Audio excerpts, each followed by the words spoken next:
সরস্বতী পুজো উপলক্ষে সোমবার প্রীতি ভোজের আয়োজন করল পূর্ব বর্ধমান জেলার কাটোয়া ২ নম্বর ব্লকের কুড়ুই অবৈতনিক প্রাথমিক বিদ্যালয়। এই দিনের মিড ডে মিলের মেনুতে ছিল স্পেশাল খাবার, ফ্রাইড রাইস, চিলি চিকেন, চাটনি, পাঁপড়, মিষ্টি। উপস্থিত ছিলেন স্কুলের প্রধান শিক্ষক রাজেন দত্ত, শিক্ষক সহ অভিভাবকেরা।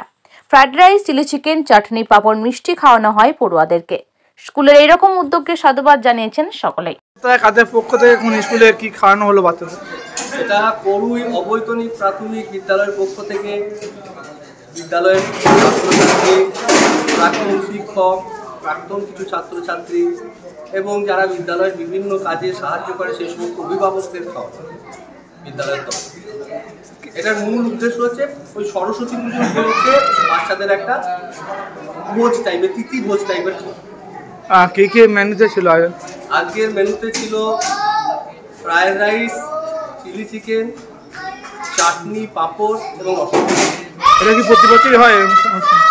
মাঝে করোনার সময় বন্ধ ছিল, এবার থেকে এটা প্রতি বছর।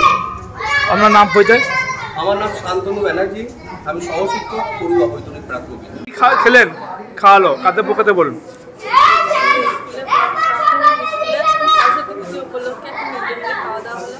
কি কি আয়োজন করেছিল?